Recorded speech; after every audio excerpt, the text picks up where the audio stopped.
One. Uh, Hello, all. Good morning to all the history enthusiasts, and very, very happy Independence Day. We have come a very long way since India became independent, and we have a very, very long way to go still. On behalf of the history enthusiasts, I extend a very warm welcome to Dr. Saumya De, to our platform, who has agreed to give a very interesting talk today. I also welcome all the viewers and the fellow history enthusiasts that have joined us today in the celebration of the Independence Day. As part of the Ayame Itihas, exploring the many pasts, we have been trying to look at history from perspectives that take us beyond the familiar narratives that we have. Today's lecture takes us into perhaps one of the most fundamental questions in historical writing. How do we imagine a history that allows Indians across different social identities and experiences to see themselves as participants of their own past? Imagining a nationalist historiography of India. The question becomes particularly important when we consider the historical narratives that are never created. They are shaped by the questions historians ask, the sources their privilege uh, what gives, the intellectual frameworks they employ, the social and political context in which they themselves live and work, the historians. So, all this has shaped the narratives so far of the history that we have. And till today, that tendency to be biased, to live in the to live in the experiences of ourselves has continued, and that has always shaped history. So, imagining a nationalist historiography is something very novel. It is therefore a pleasure to welcome Dr. Day, whose work engages precisely with the questions of intellectual and cultural history of the politics of colonial and modern India. Dr. Day holds a PhD in history from the Center for Historical Studies, Jawaharlal Nehru University. He has authored 5 monographs and 2 collections of essays, engaging with subjects ranging from Hindu-Muslim cultural encounters and the making of Pakistan to Hindutva, Bharatvarsh, Hindu political history, the history of Banaras Hindu University, and Indic kingship and Marxist historiography. He has also taught history at the O.P. Jindal Global University and Rishi Hood University, and was a recipient of the Jagannath Sarkar Fellowship in Indian History for 2024 to 25 from the Foundation of Indian Historical and Cultural Research, that is ICHR, FICHR, sorry, FIHCR. He currently heads the research division at FIHCR. Today's lecture, Imagining a Nationalist Historiography of India, promises to take us into a particularly interesting historiographical conversation. So, it is not simply about nationalism, it is about who gets to see themselves in the national history, in the historical narrative of this great nation that is India. And what a more socially comprehensive history might look like, that is the imagination that we are going to get into today. So, once again, Dr. Day, it is a pleasure to have you with us. Once again, welcome you on behalf of the history enthusiasts and all our team members. I also welcome our honorary president, Shri Nandan Shastriji, who has always been with us throughout our endeavors. My warm welcome to my co-host and founder vice president of the history enthusiasts, Ms. Nidhi Katti, all the team members of the history enthusiast core committee, and most importantly, all the members of the audience who have always supported us and who are going to join today's lecture. So, with this introductory remarks, I now request Nidhi to start today's lecture with a very, very melodious rendering of the national song. Over to you, Nidhi. Thank you, Manali. Thank you so much.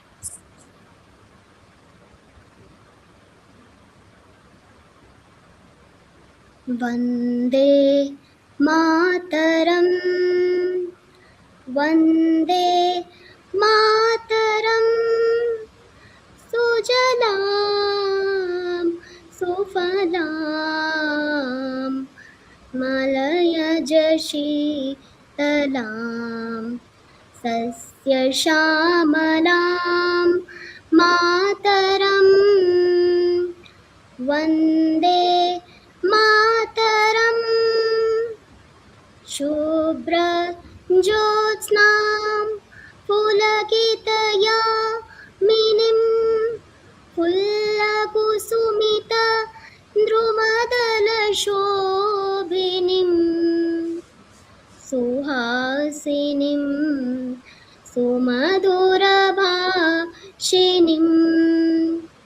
सुखदां वरदां मातरं वन्दे मातरं वन्दे मातरं वन्दे मातरं. Thank you so much. Thank you for the melodious invocation to the Bharat Mata Nidhi. Now I request Dr. Dey to begin today's very interesting talk. Thank you very much, Manali, for that generous introduction. I hope you can hear me clearly. Please confirm Yes, you're if I can. audible. Yes. Yes, Okay, sir. thank you very much. So, as I said, thank you very much for the generous introduction. And let me begin by expressing my gratitude to the history enthusiasts for extending me this invitation and giving me this platform to present my views. Um, so let me begin. As you said, I had the research division at the Foundation for Indian Historical and Cultural Research. However, what I'm presenting here today are my own scholarly opinions, scholarly points of view. Uh, so, as the title indicates, I intend to dwell on this issue of imagining a nationalist historiography of India. And this inquiry, as it were, was triggered several years ago by a remark that I came across in a book by the archaeologist T.K. Chakravarti. The title of the book is A Nationalist Archaeology of India, or something of these lines, if I remember correctly. And the remark goes as follows, which is that um, the average Indian does not have a sense of full participation in India's past on account of how this past is imagined, on account of how this past is recapitulated, related to, on an average by historians. And why is it so? I got thinking. Now, the idea, or rather the point of view that I arrived at after some amount of thinking was that historians present India's past and the political cultural phenomena emergent or apprehensible in India's past from various, shall I say, parochial points of view, or the presented these phenomena in a way that they seem to be the works of uh, particular social segments, not of Indian society at large. Now, let me begin by dwelling on Indian Marxist historiography, the works of Rabindranath Tagore and T.N. Cha. Now, how do they explain the emergence of the Indian social world as such? Now, on an average, social scientists, historians definitely equate the Indian social world with the caste metrics. So, in this case, how do they explain the emergence of the caste metrics in ancient India and early India? Um, According to Romila Thakur and T.N. Cha, the caste metrics or the caste system, as they say, emerged due to the unequal distribution of war booty in the Vedic period. The Vedic Aryans, according to them, were raiders. They would raid the rival tribes. They would capture booty from them, primarily comprising cattle and probably some precious metals or other precious articles and the elite segment of the tribe, of the trading tribe in this case, would corner most of this booty. And who were these elites who comprised this elite segment, the Brahmanas and the Rajanyas. So as a result, gradually they segregated themselves, as it were. I think it is implied in their narratives as a superior social strata. And this is how the caste metrics emerged. Caste metrics emerged as a form of, shall I say, oppression. I think this is implied in their narratives. And moving on, there is a further dimension to this explanation as provided by Romila Thakur. The caste metrics, as it were, solidifies as explained by her in another of her works, which is From Lineage to State. It explains or seeks to explain the state formation in early India. Now, what she says in this work is that the Shudras as a social segment emerged with the emergence of the agrarian economy among the Vedic Aryans. As the agrarian economy began to take root, as it began to spread among the Vedic Aryans, once again, the elite lineages, as she says, cornered or captured most of the agricultural land, and the lower social strata were reduced to providing labor upon this agricultural land captured, upon most of the agricultural land captured by the top social strata. And they were reduced to a servile status, they became a servile class as such, and came to be known as the Shudras.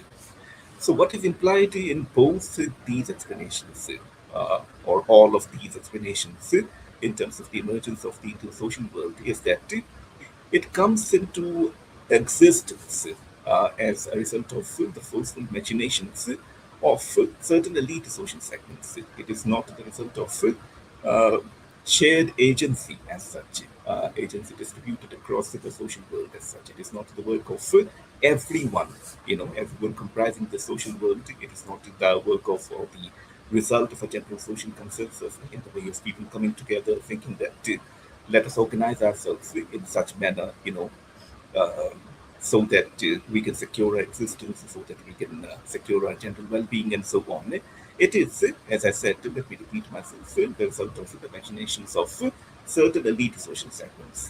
They exploit, oppress the remainder of um, the social groups. They enforce their will upon the remainder of the social groups. And this is how the Indian social world comes into existence as a matrix of oppression and exploitation as such. So when you read this kind of social history pertaining to early India, if you're not someone belonging to these elite segments as identified by Rabindranath Tagore and T. N. Jha, what do you feel? You feel that the Indian social world, the Indian society as it exists today, or as it came to existence and continued throughout Indian history, is something that does not belong to you per se. You are a part of it, but it is not your work, it is not the work of your own forebears. So you lose a sense of participation, you lose a sense of belonging in this society, in the social matrix. You feel alienated from it. Now, moving on, to how Indian political and administrative history is related to a very good instance of this are the Bharatiya Vidyabhavan series. And these are cited as instances of the volumes, so to speak, cited as impeccable instances of Indian nationalist history writing, historiography.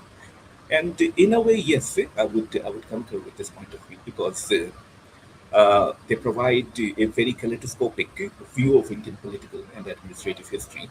Even the most obscure dynasties, the dynasties which ruled the remotest corners of the Indian subcontinent, are described, are covered in these volumes.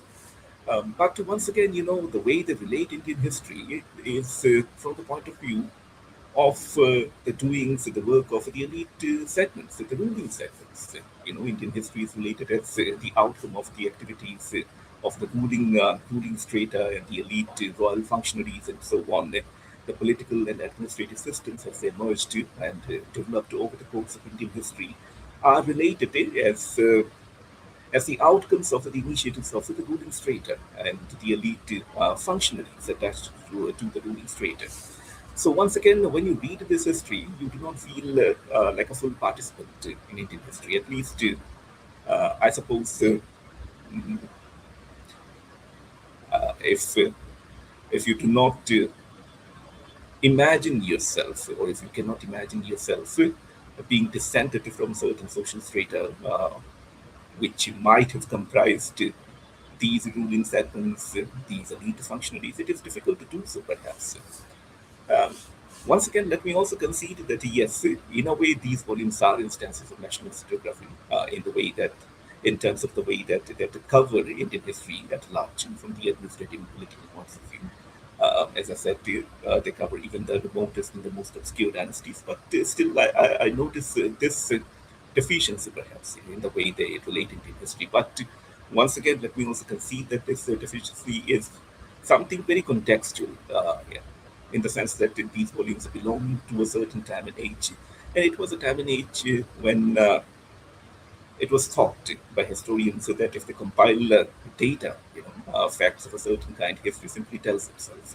And the social history genre was not so well developed at that point of time. But having said that, I would still say that there is a deficiency, there is a problem here, viewed from from our own contemporary point of view, from our own contemporary vantage point too. And again, there is a further problem in these volumes, which is that they're completely focused on the male actor. When they're describing the activities of the royalty, the ruling strata, the ruling class, the elite functionaries, administrators, and so on. And these are almost always males, barring probably some rare exceptions, which I cannot remember at this point of time while delivering this talk, by the way. So here is again, I would say, a certain deficiency, certain problem in this genre of historiography. If you're a young college-going girl today, if you're a young schoolgirl today, you might want to know what women did in these administrative and political frameworks, how they participated, how they kind of motivated their evolution in their everyday functioning. But you don't get this sense perhaps when you read these volumes today. So here is once again an instance of Indian historiography which probably does not give a full sense of participation to every Indian or every form of every kind of Indian social identity. Moving on to the historiography of colonial India, you still see this problem um, um, as far as the history of the national movement is concerned until very recently, um, which is to say until the 90s, until the early 2000s, which is a recent time, considering the way historiography evolves, it develops. It is a slowly evolving academic domain generally. You were to see that historians focused on institutional politics. The national movement was chiefly explained in terms of the activities of the International Congress or the initiatives of the International Congress, the agitations undertaken by it, or the elections that it sometimes fought in order to enter the councils, um, the legislative assemblies established or conceded by the British, and again the initiatives, the activities that it undertook in these institutional setups. Um, so again, the problem with this way of reflecting on Indian history, on the history of colonial India, is that the Indian National Congress was, at least in terms of its top leadership, an elite institution, an elite institutional initiative. The likes of Gandhi, Nehru, etc., they came from the top tier Indian elite. There is no denying that. So did all the top Congress, all the rest of the top Congress leadership. Um, it is the same when it comes to the developments surrounding the emergence of the Pakistan idea and the eventual fruition of the Pakistan idea. It is explained in terms of elite initiatives, elite politics, and we do not really get to know what was happening on the ground level in terms of the everyday interactions of Hindus and Muslims. So there's a certain cultural fault line that I perceive in Indian history in terms of these interactions, but it does not reflect in the historiography of the Pakistan idea.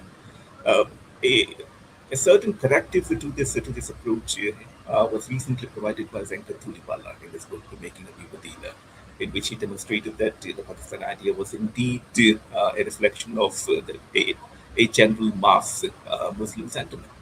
And I, on my part, in one of my books, have tried to demonstrate that again, this idea is a traceable to a cultural fault line, which is a traceable in turn in the everyday interactions of Hindus and Muslims. But this is a history that does not reflect the standard historiography of the Pakistan idea, which until very recently was provided by the likes of or was identified with the opinions of the likes of Aisha Jalal and Anita Interesting. If you're familiar with their monographs, Ashish Jalal's monograph is on Mohammed Ali Jinnah, his politics. It is called The Soul Spokesman.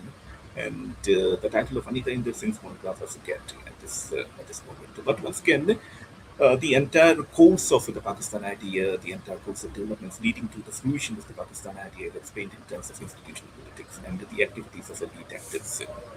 So once again, if you're an average Indian today and you're reading this history, you do not get to know how the emergence of this idea, the fruition of this idea, impacted their forebears in terms of the violence they suffered, in terms of the oppression they might have suffered as a British India was represented to.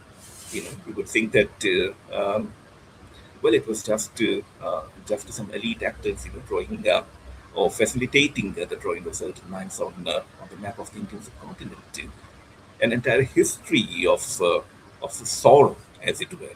If you're a Hindu Indian today, is written out of Indian history altogether in the way this historiography apprehends, perceives this chapter in Indian history. Um, the Subaltern Studies Collective did try to provide an element of, or as far as possible, a comprehensive corrective to what it perceived to be the elite bias in Indian historiography. It postulated a distinct subaltern domain of Indian politics, which unfortunately it thought was conditioned or determined by violence and impulse. And it assumed, or the historians participating and uh, and presenting their ideas, advancing their ideas in the subaltern studies collective, um, thought that this domain of subaltern politics was diametrically opposed to the elite domain as they understood it. Now, this is once again a very, very problematic idea, and it also amounts once again to writing out what they understood to be the subaltern segments from Indian history.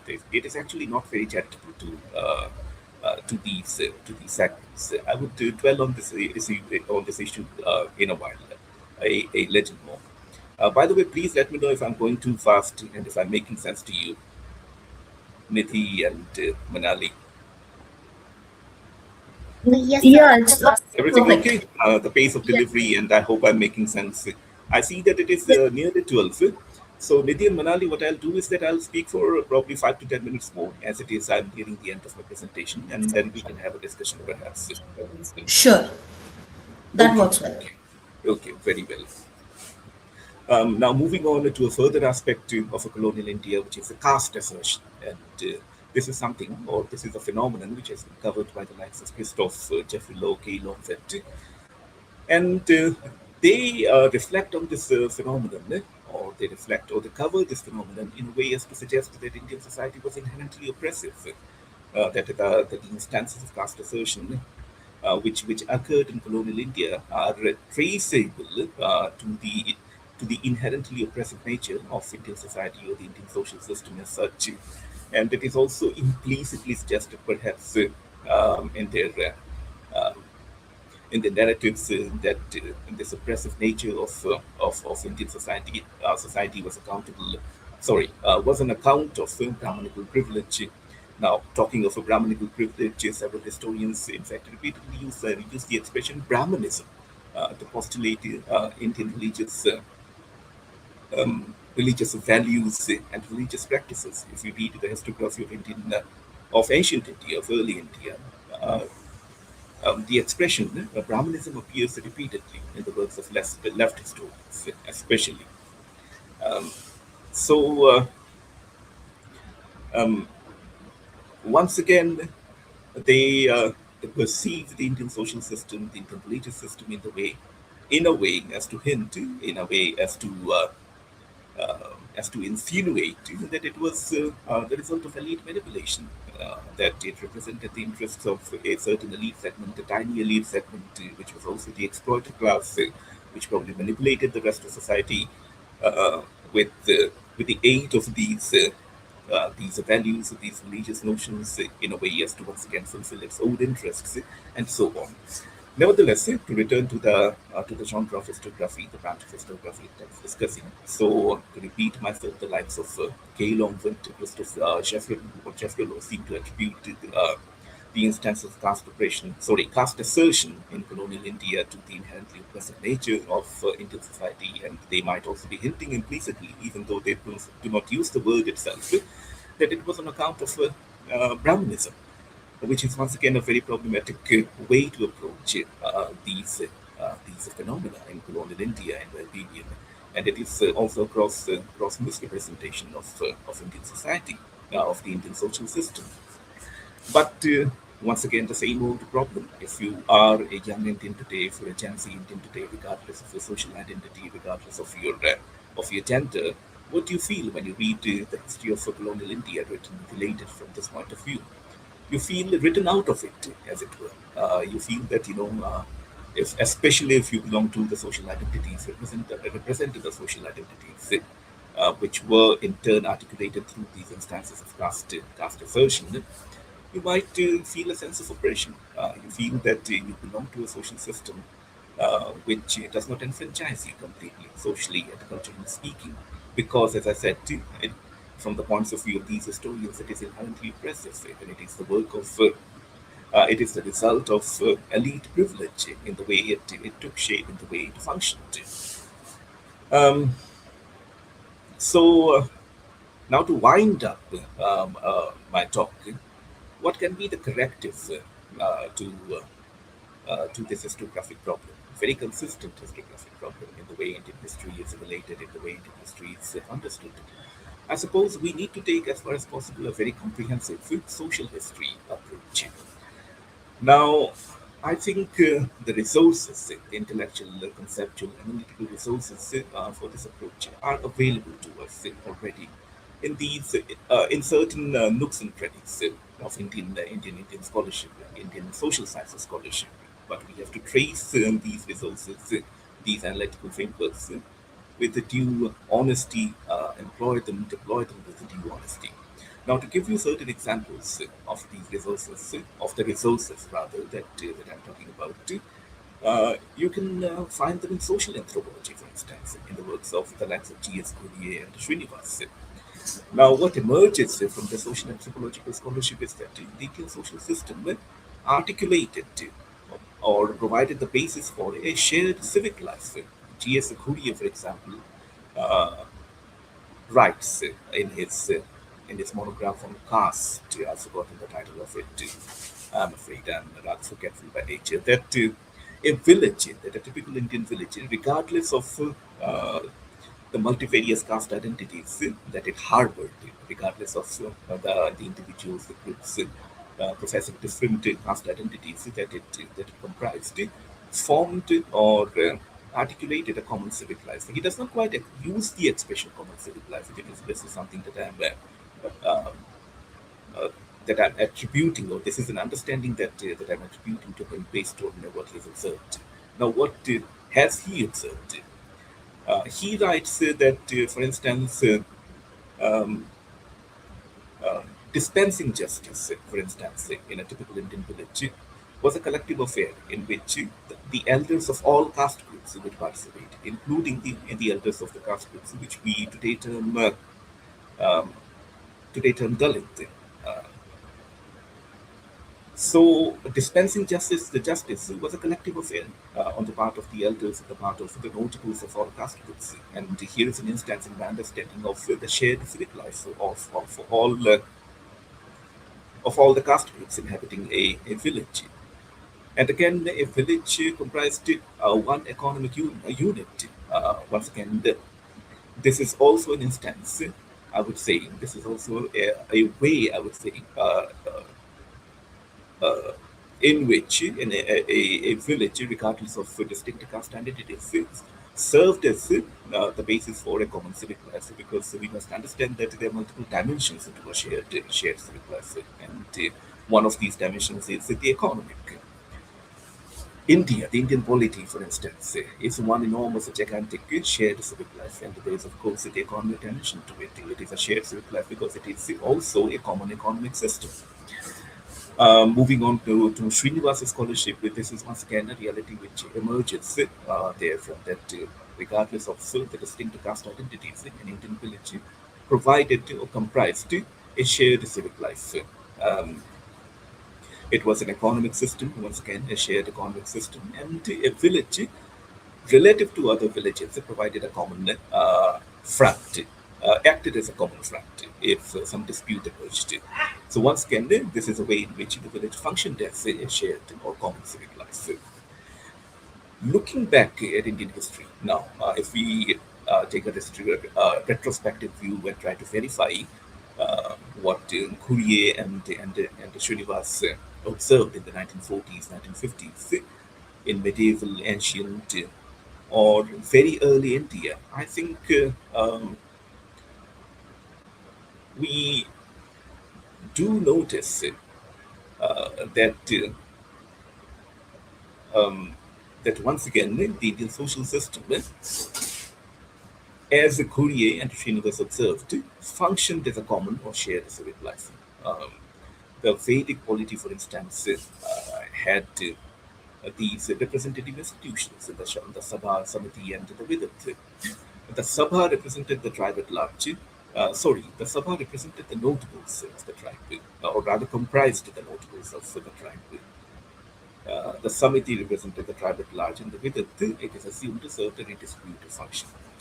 Anyway, the point that I'm trying to make here is that regardless of the distinct social identities which might already have emerged in the Vedic period, in the way of the Brahmanas, Rajandiyas, and the Shudras, etc., there is evidence that there was indeed a shared political civic life encompassing these different social identities. Um, Traveling down a few centuries, if we come to the classical age, as we call it, of Indian history. When we look at the Gupta polity, we once again see that there was a strong popular dimension to it. And once again, the strong popular dimension that was there to put the polity, in my view, substantiates the notion, substantiates the assumption that there was indeed a shared civic life articulated by Indian society. And it gave the Gupta polity a very representative dimension in the way that it, I would say, represented the social system at large, the social system that it oversaw. And how was it, in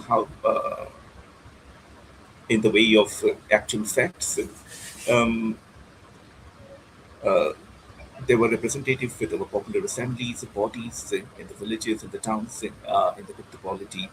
Uh, it is suggested that there was once again a representative of popular body at Pataliputra, the Gupta capital, which even might have ratified the ascension of a new Gupta king. Um, the artisanal groups, for instance, they ran their own affairs through the Shrenis, the guilds. The Shrenis even issued their own currency. They settled disputes on their own. Uh, so these are the various ways in which the polity enfranchised, I would say, the social system at large. And every social identity comprising this social system. Now, remember the artisanal social groups in plain language and simple language were the non-elites and came from and uh, and came from the Vaishyas and the Shudras. Uh, so, in simple language, once again, we can say that the Gupta polity enfranchised the Vaishyas and the Shudra social groups. And in turn, we may also say that the Vaishya and Shudra social groups participated in the Gupta polity in the way it functioned. Moving down a few centuries more, when we look at the Chola polity, once again, we find that there's a representative popular dimension to it. Once again, uh, yet again, in the form of these representative bodies. The Sabha, which represented the Brahmins, the Nagaram, which represented the merchant groups, and the Ur, which represented the peasant groups. So once again, you see that more or less the entire social body is represented through these representative or popular assemblies. And it gave the Chola polity this participatory dimension. It made it the manifestation of a shared civic life. And this shared civic life in turn was the articulation of the multiple agencies, the multifarious agencies of the multifarious social groups latent in the Indian social system. I end here. It is about 10 past 2 on my computer, and I think we can have a little discussion now for the remainder uh, of this session. Thank you very much.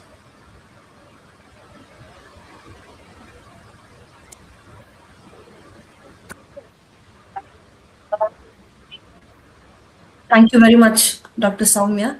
It has been a very enlightening talk, and thank you for bringing out how we are still looking at history through a colonial framework, through a colonial lens, and we are accepting a lot of the narratives that were left to us by the oppressors, and that we are still using it.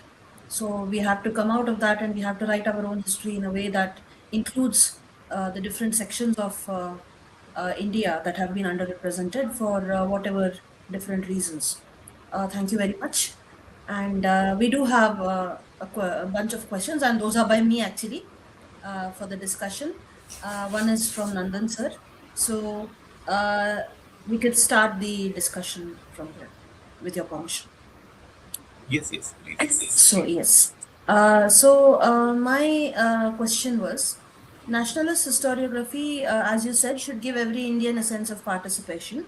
And if we have to achieve that, how do we turn this history? I mean, how do we do it without turning history into a project of constructing a single homogenized national identity? Like, we all are Indians, but then we have our own diversity. So how do we do that, achieve that without, uh, disregarding the individual differences? Yeah, well, I think I just reflected on this matter in an implicit way when I discussed the Gupta polity, the Chola polity, and the representative or popular dimension that was there in these politics. And I think the fact that this representative or popular dimension represented the various social identities overseen by these polities is also borne out in the way I reflected upon them. Think of these representative or popular bodies that I talked about. If they were urban, they would predominantly comprise, say, the merchant groups. If they were rural, or in certain cases, even if they were urban, they would represent the artisanal groups. And in this way, the society at large was represented in the political systems that these polities represented or generated. Um, and every social segment, be it from a point of view elite or non-elite, in this manner would exercise agency in these polities or in these political systems. So I suppose we reflect on this history, on this political history of ours, which carries significant lessons for us today. Honestly, I think this is the solution to the problem that you've raised. That we understand the Indian polity, the Indian political system as a mechanism for representing the multifarious social interests and the multifarious social agencies. And as I've already said, it did so through these cooperative representative bodies or representative institutions. So I suppose that is how. Thank you so much. I do agree that India has always had representation for various different social groups in the political tiers. But again, does representation alone mean power? That is another question that arises personally to me. So, if they are represented in a political body, does it also mean that they have real power in the actual functioning of the government? That is one question that just came to my mind. And now that depends on what you mean by power. I go to the Foucauldian understanding of power in this case, or the understanding provided by Michel Foucault, which is that it is a capillary force, as it were, uh, like uh, like a blood streaming through the body. In this case, streaming through the social body. So power does not have one location, as far as Foucault is concerned. It is something pulsing through the social body, and I would say that it is something that is constantly generated through multifarious social participation, the social activities. So the early Indian polity or the medieval Indian polity did not monopolize power in this way. Power is not something that was located at the political center at Pataliputra or at Tanjavur. Uh, it was something um, which was wielded in various forms, in various ways by the social body at large. And it was also something which the king constructed, the Raja constructed through various social initiatives and various forms of social and political mechanisms. So I would say that yes, to an extent, definitely, participation in the political system did amount to wielding power in the political system. Probably not as much as the elite functionaries in certain ways, but definitely sufficient to make the political system heed you and the social group that you represented in these popular bodies. Because once again, I go back to the argument that the power is something which is constructed, generated in a way that it becomes a capillary force coursing through the social body at large. So it is not something which is wielded by certain individuals at certain locations or wielded by one individual, the Raja, at the political system. It is something which is devolved into the social body at large, and it has to be so. It must be so, so that it becomes real. This is how the king actually broadcast his power through the social body in order to control it. If he held all of it himself, this power would be unviable, in my understanding. I don't know if I'm making sense here. Probably I'm No, sounding a little clumsy. no, I'm no, formulating absolutely. my thoughts as I'm speaking at this moment. Uh, No, absolutely. What you said is right. Because the king alone he does not generate the power. The power comes from the lower levels and it reaches to the king. And in case of South India, there have been kingdoms where the king had actual control over the center, the central territories, but the peripheral parts of the kingdom yeah, would be under the functionaries, and then that power comes from the local bodies. yeah. So what you said is absolutely right. Indeed, to dwell on Uh, this matter more, I go back to the famous thesis by Bertenstein that the Vijayanagara and the Chola polities were ritual Segmentary state model. Yes, he gives yeah, that. yeah, indeed. So in this case, the king represented at the center a form of moral and ritual authority, and this authority was in turn was replicated at multiple points or at multiple tiers within the kingdom in the various nadus, which Bertenstein terms agricultural ecozones. By the elite Nayak ruling groups, they would replicate, as I said, the king's ritual functions and spiritual and moral authority. So in this case, I suppose in the most classic sense, the power became a capillary force, coursing through the political system, through the social body, and enfranchising, if not all of it, most of it, I would say. And once again, let me go back to this thesis provided by, okay, I've forgotten the name of the historian in this case. The title of the book in this case, it's a compilation of essays. Um, India Political History 1000 to 1700. Herman Kulke, yeah, yeah. So there's an essay by Kulke himself. He's the editor of the book. In this uh, in it, and herein he provides an understanding or advances an understanding of state formation in South India, and he understands it as a three-stage process. The stages as identified by him are Rajvamsha, uh, Samanta Chakra, and Mandala. So what happens in this case is that here is an elite lineage emerging at at a certain place. It might be anywhere, and this elite lineage is a lineage, so to speak, establishes connections with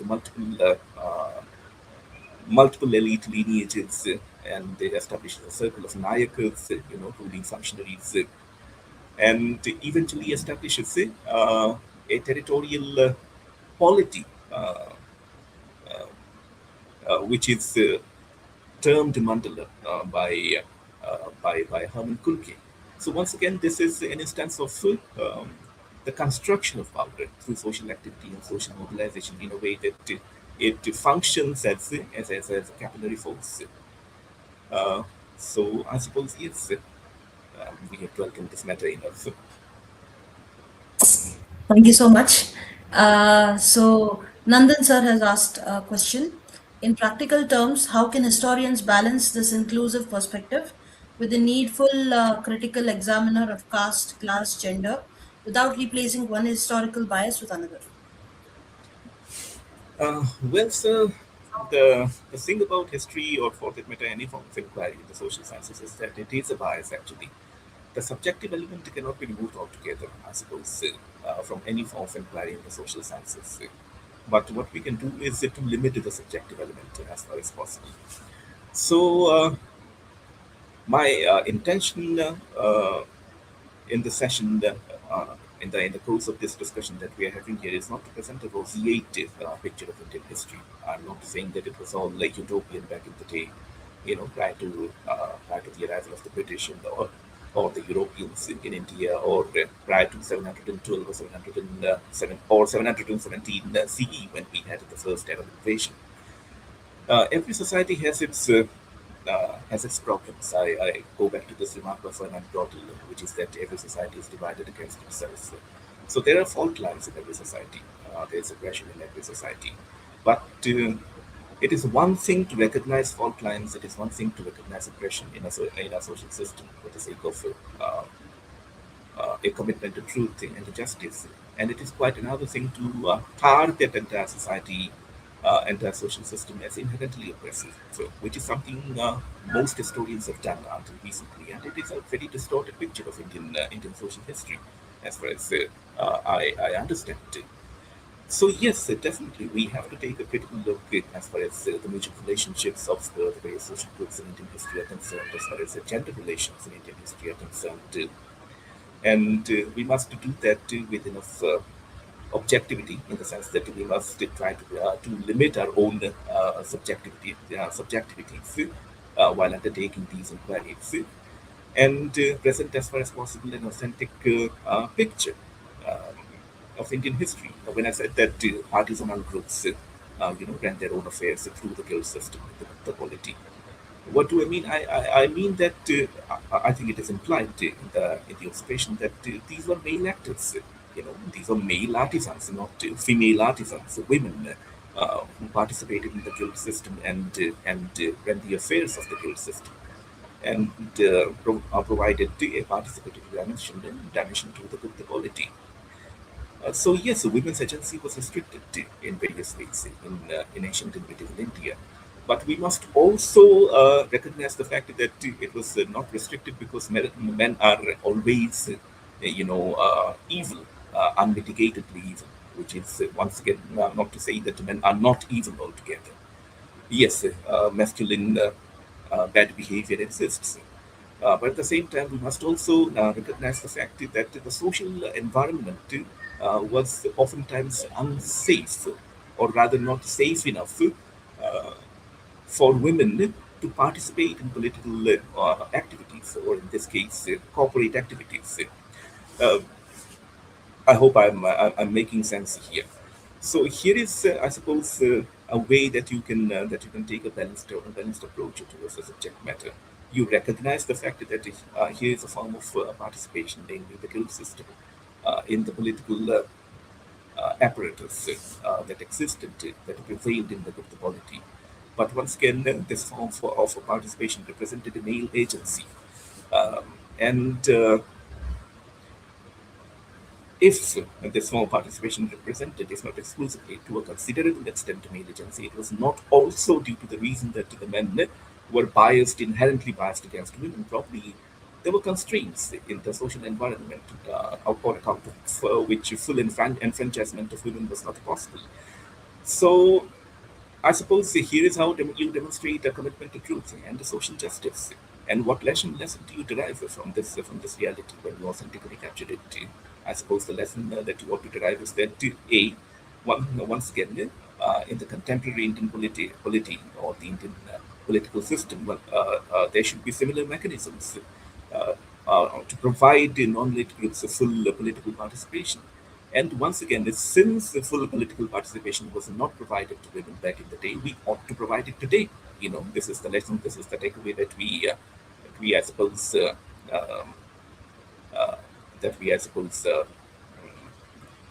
um, derive from this reflection, or this mode of reflection on Indian history. I suppose once again, I hope that I'm making sense. Thank you so much. So, in this connection, I know you have covered a couple of points from this already, but again, I have a question. Like, if we move away from both the colonial portrayal of caste as a simplistic, like what they have said, that it was only a mechanism of oppression, as well as a simplistic oppressor oppressed binary, what methodological tools can we use to recover the agency of communities within the caste system while still honestly confronting the inequalities that existed? You have already covered it, but this was another question that I had posted. So if you have anything more to add to it. Well, I'm not an authority on caste, but the impression that I formed about the institution, if we call it that, is that it has always been very fluid in Indian history. Actually, caste identities were never very rigid, and they tended to transmogrify, and the economic aspect of these identities too tended to be quite fluid. Once again, let me give you this instance from Srinivasa's scholarship, and the work that I'm referring to here is the classic in the Remembered Village. It is a classic work of social anthropology. It originated from his field work conducted at a village near Mysore city, uh, in the vicinity of Mysore city, and this was in the early 1950s. So what he observed in the village was that and when he compared this village with certain other villages in its vicinity, in the village's vicinity, and that the economic roles discharged by castes were actually not very fixed. The same caste group might discharge a certain economic role, that is, economic role A in this village, where he was conducting his field work. In the same caste group, might discharge a very different economic role, an economic role B in the next village. So in this village where he conducted his field work, there were shepherds, and they were a caste group. They were organized as a caste group, and they actually shepherded sheep. They herded sheep in this village. But in the very next village, the shepherds were actually cultivators. So one caste group could discharge multiple economic functions. And this is a non-elite subaltern caste group that we are talking about. And the so-called upper castes would not come in their way. You know, the only requirement was that the village should function as a coherent economic entity, as far as possible in a self-sufficient manner. That the collective good of the village was furthered, that it was secured. And within this framework, within this requirement, caste roles could be very fluid. Uh, and Since the caste roles could be fluid, the identity inherent in this role could be fluid as well. I hope I'm making this point, you know, in a way that it is making sense. So, if in this village where Srinivas conducted his field work, shepherds were indeed shepherds in the in the literal sense, in the most literal sense. But in the next village, shepherds were cultivators. So here's a slight modulation of the social identity, collective identity that you witness. Um, so I suppose the similar transitions happened all the time in terms of economic roles and the commensurate identities throughout Indian history. And remember, once again, let me emphasize the fact, if I've not done that already, that this is a very traditional village that we are talking about. Though even though it was located in the vicinity of Mysore city, urbanism and urban ethos, urban values had not penetrated there. So the caste system or the caste matrix, as I prefer to call it, as it functioned in this village, it was still very traditional once again. So I suppose we take note of this reality when we study the caste matrix, in the sense that it was a way to, as an institution, as a social institution, it was a way to organize and articulate the collective social identities. But this organization, this mode of organizing or articulating social identities could be very shifty, could be fluid from generation to generation, or within a generation, within the span of a generation itself. Um, and Well, there's this work by Susan Bailey, in which she reflects on how colonialism generated caste identities in the Indian subcontinent. Uh, we are running out of time here, but if I may dwell on it briefly, she writes that at a point, in the 19th century, from the early 19th to the mid 19th century, the British colonial state was trying to find an agrarian revenue basis for itself. And a part of this question was identifying the social groups, the agricultural social groups, which would be or which were most productive. Uh, and while undertaking this quest, Susan Bailey argues that the colonial state ended up giving a fixity to the agrarian social groups, uh, which uh, uh, which was not there earlier. or it solidified certain identities in a way that uh, they were not in the previous centuries. I understand that what I'm saying here must be very vague. We do not have the time to unpack this argument. So, but I hope Um, still that I'm making no, sense it to some does make extent. sense. Yes, it does make sense because there is a level of mobility in within the castes, both economically and socially, that has regional variations, and we often forget that. And when studies of caste system have taken place in the past, they do attribute a very fixed nature to it. So we have to go beyond that and understand that it is a much more complex system than that. It is not a binary, and it has too many invariables and too many mobilities and a lot of things that move around. So it is like putting your hand in an anthill because it's so much at all at once.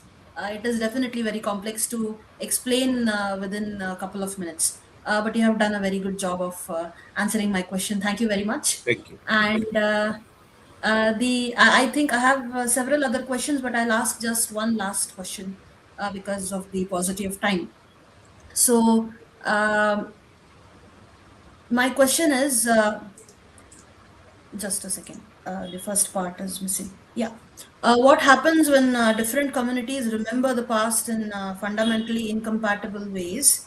And should a nationalist historiography try to reconcile these memories of different communities that are different, accommodate their plurality, or should we allow the disagreement itself to remain part of the historical narrative, or should we try to assimilate or reconcile? What is the approach that, as historians or history students, we should have? You see, when we talk of different social groups remembering the past of the national community or their own pasts in incompatible ways, we are talking about not history or historiography per se as an academic discipline, but we are talking about social traditions. And social traditions in terms of divergent memories or memory practices. I came across this phrase somewhere, I think, in a monograph by Cynthia Talbot, uh, uh, will always be there, and uh, there will be simultaneously memory communities. Memory communities is a term once again which is traceable to this work by Cynthia Talbot that I'm talking about. It is on Prithviraj Chauhan and in the various ways he was remembered in India. So a national community is one vast memory community, but within it there will always be different memory communities. So as a professional historian, uh, what is it that we are supposed to do? I suppose we take note of these memory communities and the memory traditions that they represent, and we collate their memory traditions critically, of course, not uncritically. Our job is not to, I think, forcefully reconcile these divergent memory traditions. They ought to be there. I think we ought to leave them be as parts of our national heritage. But when we collate them, we do so critically. We give each memory tradition sufficient room, sufficient space in the historiography that we craft, and we try to arrive at a master telling of the history of our national community. We use these memory traditions as sources, as kinds of archives, let us say, and we derive what is relevant from them in order to arrive at the master telling of the national community's history at large. I suppose this it is what my own approach will be. Thank you very much, Dr. Day. That is a very satisfying answer. Thank you. It was a very interesting and very enlightening interactive session, as well as the talk. And we have come to the end of the lecture. So, if as a historian, as an author, you had to give a message to the general history community, what would that be? Well, Manali, I don't think I'm wise enough to give a message to anyone. I would say that um, be honest with your historiographic endeavors and try to represent the history of a national community, which is India, as authentically as possible, incorporating as many voices as possible. That is all, I suppose. Thank you so much. It has been a pleasure interacting with you. And now We have come to the end of today's lecture, and before I ask Nandan sir to propose the vote of thanks, I would like to ask Nidhi if she has anything to add on to this. So thank you so much for accepting our invitation. It was really wonderful to listen to you. Thank you. So Thank you. Yes. So now I request our Honorary President, Shri Nandan Shastri ji, to give the concluding remarks and propose a vote of thanks. As the honorary president of the History Enthusiast Association, I commend Dr. Saumya for his thought-provoking exploration of nationalist historiography. His call for a comprehensive social history that recognizes the participation of ordinary Indians beyond rulers, elites, and simplistic binaries is both timely and valuable. The lecture invites us to rethink India's past inclusively, critically, and constructively. I thank you very much, sir, and I thank Manali and Nidhi for your hard work right from the planning stage to today for your uh, fruitful efforts Thank you, sir. Thank you very much. It's been a for privilege giving this opportunity. conducting this webinar, and I thank the audience listening to the question. Thank you very Yes, much. and on behalf of the history enthusiasts as well as all the audience members, I also thank Nandan sir for being part of all our academic endeavors. Thank you very much, sir.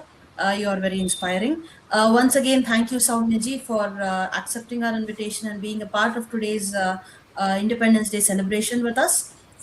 Also, I thank Nidhi for the melodious rendering of the national song in the beginning of today's lecture. So, if you all have not already subscribed to our channel, please do, because we keep coming up with many different aspects of history, many new approaches to history through our lectures and panel discussions. So, make sure to subscribe and be posted, be tuned, stay tuned. Thank you. Happy Independence Day, all. We are signing off here. Have a great day.